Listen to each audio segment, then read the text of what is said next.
Bismillahirrahmanirrahim. Assalamualaikum warahmatullahi wabarakatuh. Selamat berjumpa kembali dengan saya Mas Soekarno.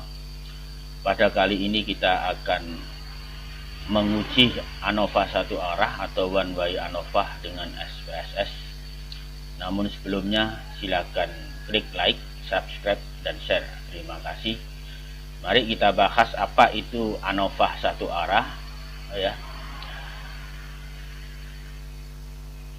ANOVA satu arah atau one way ANOVA adalah salah satu uji komparatif yang digunakan untuk menguji perbedaan mean atau rata-rata lebih dari dua kelompok dan merupakan salah satu metode analisis statistika yang digolongkan ke dalam kelompok statistik inferensial.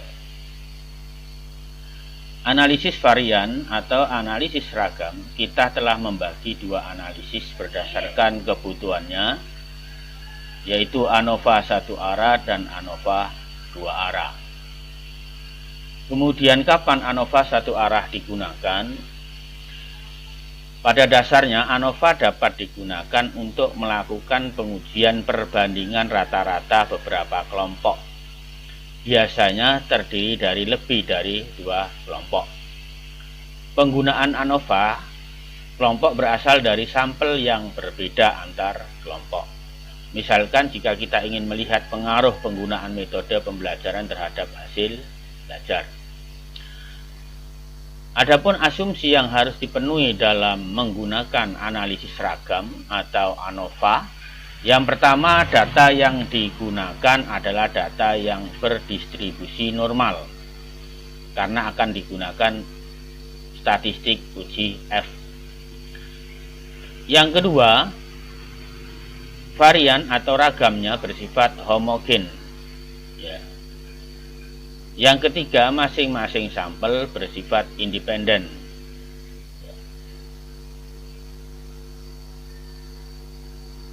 Hipotesis ANOVA satu arah yang digunakan adalah sebagai berikut. H0 jika rata-rata 1 atau min 1 sama dengan min 2 sama dengan min 3 dan seterusnya, maka tidak terdapat perbedaan signifikan antara rata-rata hitung dari jumlah kelompok tersebut. Hipotesis yang kedua yaitu HI,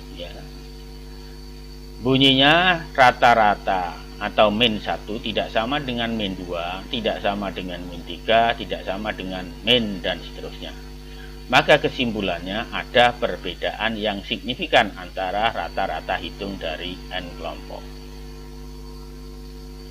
Perlu diketahui bahwa analisis ragam ANOVA kita tidak dapat menentukan mana kelompok yang benar-benar berbeda. Kemampuan analisis ragam atau ANOVA hanya mampu mendeteksi apakah ada perbedaan hasil belajar dari beberapa kelompok tersebut. Jika ingin mengetahui mana yang sama dan yang berbeda, maka dilanjutkan dengan tes post hoc. Contoh soal uji ANOVA satu arah. Misalkan ada suatu kasus atau penelitian yang ingin meneliti tentang perbedaan hasil belajar berdasarkan metode yang digunakan. Data di bawah ini adalah nilai rata-rata yang diperoleh dalam penelitian. Adapun data yang kami sajikan adalah data fiktif sebagai contoh saja. Adapun rumusan masalahnya, yang pertama, berapa rata-rata hasil belajar dari keempat metode tersebut? Yang kedua, apakah terdapat perbedaan rata-rata hasil belajar dari keempat metode tersebut? Ketiga, rata-rata hasil belajar mana yang sama atau berbeda hasil belajarnya? Dari ketiga rumusan masalah inilah nanti akan kita uji dengan uji F, yaitu menggunakan ANOVA satu arah. Nilai rata-rata yang kita ambil secara fiktif atau sebagai contoh, ini ada masing-masing kelompok ada 8 orang. Sementara metode yang digunakan ada 4 metode. Metode A, metode B, metode C, dan metode D. Metode A nilainya 82, 75, 78, 66, 69, 71, 72, 65. Begitu juga metode B, metode C, dan metode D. Nah, selanjutnya data ini akan kita olah dengan program SPSS. Namun sebelumnya kita tetapkan dulu taraf signifikansi atau alpha yang kita gunakan 0,05 untuk menguji apakah terdapat perbedaan nilai rata-rata hasil belajar dari keempat metode tersebut. Nah, dari data yang kita sajikan ini, untuk mempermudah dalam pengolahan dengan program SPSS, maka empat metode ini masing-masing kita akan berikan label terlebih dahulu. Kita berikan label masing-masing. Misalkan metode A, labelnya adalah 1. Metode B, kita pakai label angka 2. Metode C, kita gunakan label 3. Metode D gunakan label 4 untuk mempermudah analisis di program SPSS. Nah, dasar pengambilan keputusan dalam analisis ANOVA. Pertama, jika nilai signifikansi atau nilai SIG dalam SPSS itu lebih besar dari 0,05, maka kesimpulannya rata-rata sama atau tidak ada perbedaan. Tapi jika nilai signifikasi atau SIG pada program SPSS yang kita peroleh nanti lebih kecil dari 0,05, maka kesimpulannya terdapat perbedaan rata-rata hasil belajar.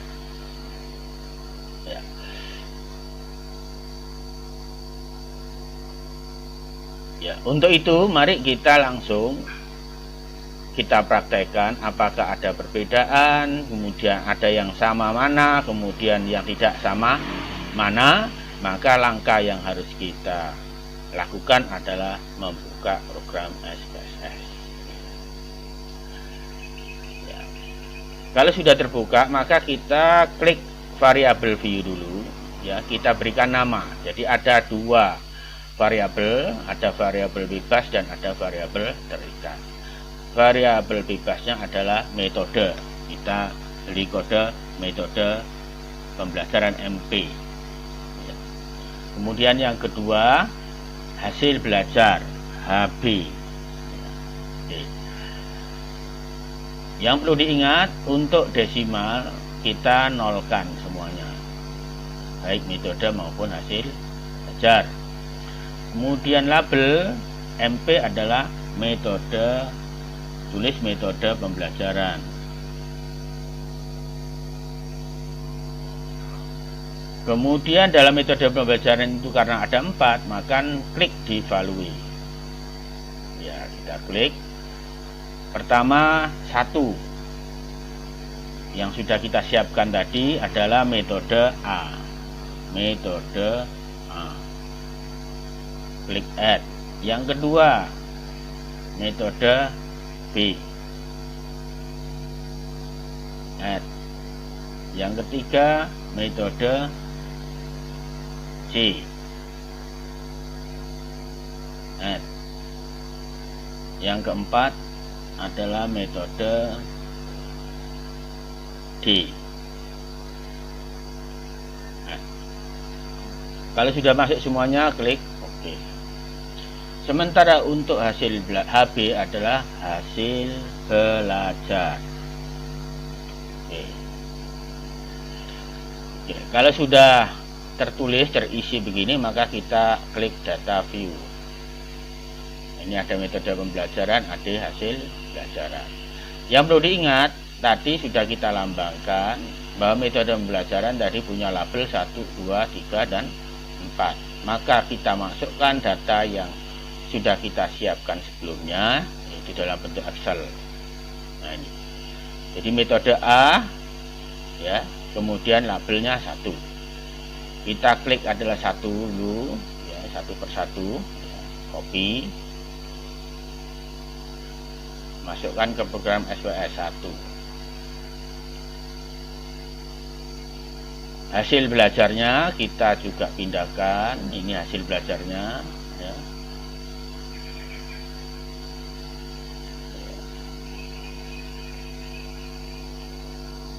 paste. Kemudian kita kembali lagi ke penyajian data label 2, kita copy ya. Kita paste selanjutnya, dilanjutkan ya 2. Kita ambil datanya B ya. Kita copy juga, pindah ke sel. Kemudian kita lanjutkan untuk C, labelnya 3. Kita copy, pindah, dilanjutkan. Kemudian kita ambil datanya ya. Hasil belajarnya kita copy, masukkan ke program Excel. Oke. Kemudian yang label keempat yaitu metode D, kita copy juga, kita lanjutkan. Kemudian selanjutnya kita ambil datanya.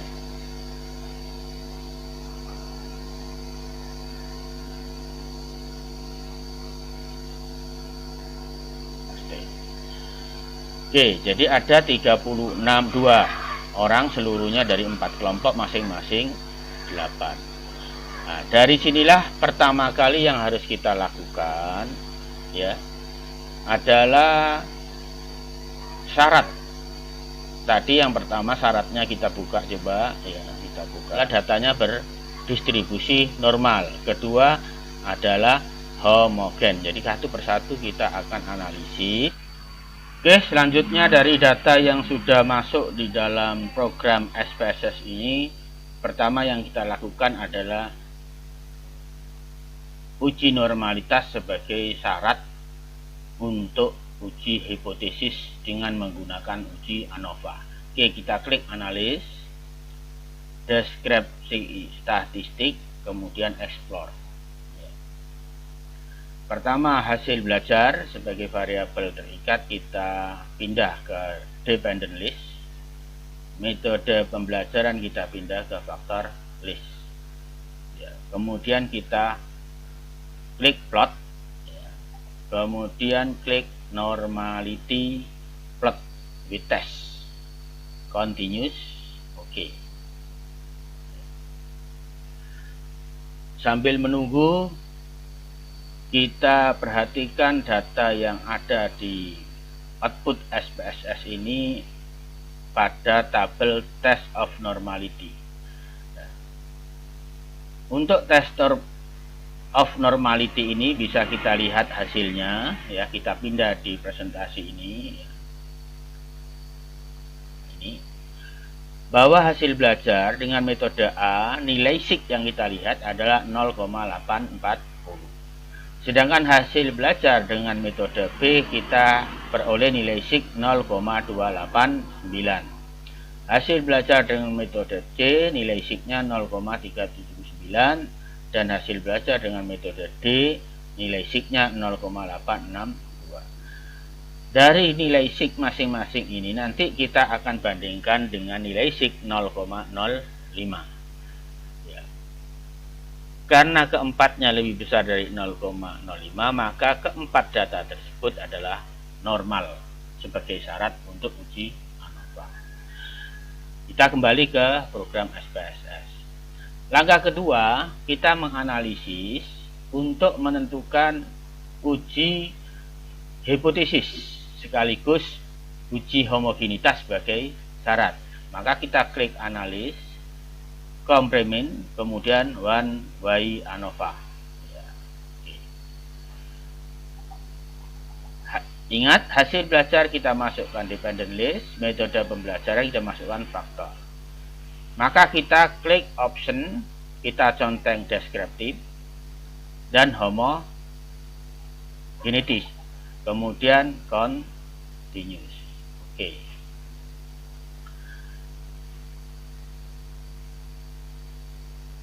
Nah, dari hasil output tersebut maka kita akan peroleh, pertama ada hasil belajar deskriptifnya, kemudian homogenitasnya, kemudian uji ANOVA. Oke, kita coba kita pindahkan data ini ke presentasi untuk di pembahasan. Oke. Tabel pertama kita pindah ya, yang ini kita pindah ke sini. Kita lihat di sini ada, kalau kita melihat perbedaan rata-rata hasil belajar dari keempat metode ya. Untuk metode A 72,25. Untuk metode B 71,50, metode C 68,75, metode D 64,25. Ini hasil output. Kalau kita lihat dari rata-rata ini, nilai tertinggi adalah metode A. Selanjutnya dari tabel yang homogenitas kita pindah di sini. Jadi tujuannya untuk menguji kesamaan varian atau uji homogenitas. Dari hasil uji homogenitas keempat data tersebut, ya, nilai signya adalah 0,093, lebih besar dari nilai sig 0,05. Karena lebih besar, maka data yang akan diuji adalah homogen. Karena data ini homogen dan sudah normal, maka selanjutnya bisa kita teruskan dengan uji ANOVA. Ini hasilnya, kita pindah ke sini. Jadi menguji apakah keempat sampel mempunyai rata-rata yang sama atau berbeda. Ini gunakan analisis ANOVA. Dengan nilai sig ternyata 0,027. Ingat dasar pengambilan keputusan dalam analisis ANOVA. Jika nilai signya lebih besar dari 0,05, maka rata-ratanya sama atau tidak ada perbedaan.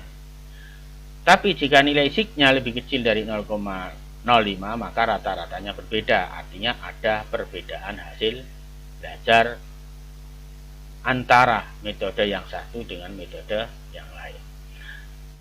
Jadi berdasarkan output ANOVA di atas, diketahui nilai sig sebesar 0,027 lebih kecil dari 0,05, sehingga dapat disimpulkan bahwa rata-rata hasil belajar dari keempat metode tersebut berbeda secara signifikan. Selanjutnya, karena perbedaan, maka akan kita lanjutkan dengan uji post hoc. Ya. Nah, untuk mencari kelompok mana saja yang rata-rata hasil belajarnya sama dan atau tidak sama, kita gunakan tes post hoc. Untuk itu kita akan kembali ke program SPSS ya.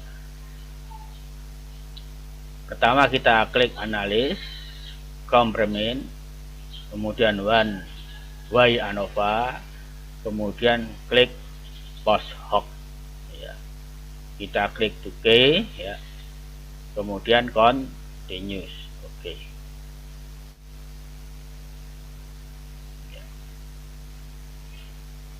Dari hasil post hoc ini ada yang disebut dengan multiple comparison atau secara menyeluruh perbedaan metode. Seperti metode A dan metode B, kita lihat nilai signya 0,993. Metode A dengan metode C 0,579. Metode A dengan metode D 0,031. Dari contoh tabel atau baris yang pertama ini menunjukkan di mana nilai sig yang lebih kecil dari 0,05 adalah metode A dan metode D. Artinya metode A dan metode D ada perbedaan. Sementara A dengan B dan A dengan C lebih besar dari 0,05, maka tidak ada perbedaan. Begitu juga untuk metode B dengan metode A, nilai signya 0,993, lebih besar dari 0,05. Sama, tidak ada perbedaan rata-rata hasil belajar. Metode B dengan metode C, nilai signya 0,744, ya lebih besar dari 0,05. Juga tidak terdapat perbedaan hasil belajar antara metode B dengan metode C. Metode B dengan D, nilai signya 0,058, juga lebih besar dari 0,005. Maka B dengan D juga tidak ada perbedaan. Kemudian metode C dengan metode A, nilai signya 0,579, lebih besar dari 0,05. juga tidak ada perbedaan antara metode C dengan metode A. Kemudian metode C dengan B, nilai signya 0,744 lebih besar dari 0,05, juga tidak ada perbedaan. C dengan D nilainya adalah 0,366 lebih besar dari 0,05, juga tidak ada perbedaan. Kemudian metode D dengan A, ini sudah ada terjadi di sini. A dengan D nilai 0,031 lebih kecil dari 0,05. Ya, artinya ada perbedaan antara metode D dengan metode A. Sementara metode D dengan B dan metode dengan D dengan C lebih besar dari 0,05. Artinya tidak ada perbedaan. Nah, di sini bisa kita lihat ya, ada subset for alpha 0,05. Pada subset 1, metode A-nya adalah 64,25, metode B 68,75, metode B 71,50. Ya, sementara metode A ya untuk subset 1 tidak masuk, tapi masuk di subset 2. Nah, dari kolom inilah menunjukkan bahwa untuk subset 2 adalah metode D yang ada yang kosong, yang A di pada subset 1 ya. Ini menunjukkan pada A dan D berbeda ya, atau D dengan A berbeda ya. Kemudian untuk melihat kesamaan rata-rata maka kita akan menggunakan output tugai tadi, yaitu pada subset 1 terdapat data hasil belajar dengan metode ABC, artinya rata-rata hasil belajar ketiga metode tersebut tidak mempunyai perbedaan yang signifikan. Pada subset 2 terdapat data hasil belajar dengan metode BCD ya, rata-rata hasil belajar ketiga metode tersebut tidak mempunyai perbedaan, artinya sama. Sementara untuk hanya rata-rata metode A dan metode D yang berbeda, artinya metode A dan metode D ini berpengaruh terhadap rata-rata hasil belajar. Kemudian dapat dipahami dan bisa dimanfaatkan sewaktu-waktu ketika kita akan menggunakannya. Terima kasih. Assalamualaikum warahmatullahi wabarakatuh.